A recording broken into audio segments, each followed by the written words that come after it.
சில பேர் யோசிக்கிறாங்க, சார் இதுல நியாயமே கிடையாது சார், எங்களுக்கு ஃபர்ஸ்ட் எய்ட்னா 2 தான் தெரியும், ஒன்னு தண்ணி தெளிக்கணும், இன்னொன்னு தண்ணி குடுக்கணும். உண்மையிலே நீங்க பண்ணதுக்கு பேரு ஃபர்ஸ்ட் எய்டு கிடையாது, லாஸ்ட் எய்டு.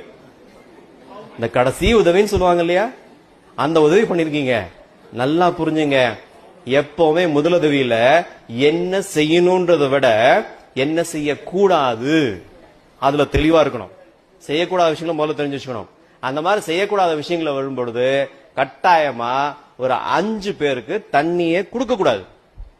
தண்ணி கொடுத்தால் உயிர் போயிடும். யோசிக்கிறாங்க, சார் இப்படிலாம் கூட இருக்குமோ? இப்படிதான் இருக்கு. சரி, யாரெல்லாம் அந்த 5 பேர்?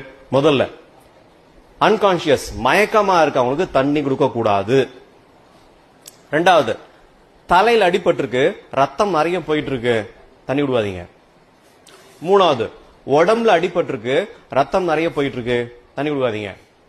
4வது, தீகாயம் பட்டிருக்கு, உடம்பு ஃபுல்லா தீகாயம் பட்டதுனால பாடி டெம்பரேச்சர் ரொம்ப அதிகமா இருக்கு, தண்ணி கேட்பாங்க, தண்ணி கொடுக்காதீங்க. 5வது, ஹார்ட் அட்டாக், அவங்களுக்கு தண்ணி கொடுக்காதீங்க. ஆனா யோசிச்சு பாருங்க, இதுக்கு முன்னாடி இந்த 5 பேருக்கு நாம என்ன பண்ணிருக்கோம்?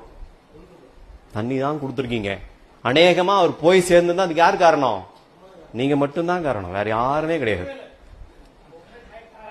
இது வரைக்கும் நம்ம இந்த மாதிரி ஒரு ஆங்கிள் யோசிக்கவே இல்லை. சரி, நான் இப்படியே சொல்றேன், நீங்க ஃபாலோ பண்ணிடுவீங்களா? பண்ண மாட்டோம். அதனால ஏன் செய்யக்கூடாதுன்னு சொல்லிடுறேன். அப்ப மறுபடியும் இந்த வேலையை செய்யவே மாட்டோம். இப்போ ஒருத்தர் மயக்கமா இருக்காரு, அவருக்கு ஏன் தண்ணி கொடுக்க கூடாது? யோசிச்சு பாருங்க, நம்ம எல்லாம் ஸ்கூல்ல படிச்சிருக்கோம். நமக்கு இந்த இடத்துல ஒரு சிஸ்டம் இருக்கு, அது பேர் எபி கிளாண்ட் பேரு. இதோட வேலை என்ன பண்ணிருப்பாங்க? பாடியோட அனாட்டமி கரெக்டா தெரிஞ்சதுன்னா இது ஈஸியா நம்ம புரிஞ்சிடும். இப்ப நாம எல்லாம் சுவாசிக்கிறோமா? எது வழியா சுவாசிக்கிறீங்க? மூக்கு வழியா. அந்த மூக்கு வழியா சுவாசிக்கக்கூடிய காத்து நம்ம உடம்புல எந்த பகுதிக்கு போய் சேரும்? லங்ஸ்க்கு போய் சேர்ந்துருது. சரி, இதோட சந்தேகம் இல்லையே. நல்லா பாருங்க, இப்ப நான் பேசிட்டே இருக்கும்போது டக்குன்னு மூக்கம் மூடிடுறேன், நான் என்ன செத்து போயிடுவேன்னா? உடனடியா வாயை திறந்து வாய் வழியா சுவாசிக்க ஆரம்பிச்சிருவேன். கரெக்டுங்களா? இப்போ இன்னும் கொஞ்ச நேரம் கழிச்சு ஒரு மணி நேரம் கழிச்சு உங்களுக்கு பிரேக் விட போறாங்க, நீங்க சாப்பிட போறீங்க. அந்த சாப்பிடும்போது அந்த சாப்பிடக்கூடிய உணவுப் பொருள் வாய் வழியா சாப்பிடும்போது உடம்புல எந்த பகுதிக்கு போய் சேரும்?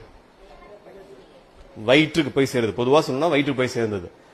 நல்லா யோசிச்சுங்க. முன்னாடி மூக்கு வழியா சுவாசிங்க, அந்த காத்து லங்ஸுக்கு போயிடுச்சு. இப்ப வாய் வழியா சாப்பிட்டீங்க, அந்த சாப்பாடு வயிற்றுக்கு போயிடுச்சு. அப்பனா வாய் வழியா சுவாசிக்கக்கூடிய காத்து லங்ஸுக்கு போகுமா, வயிற்றுக்கு போகுமா?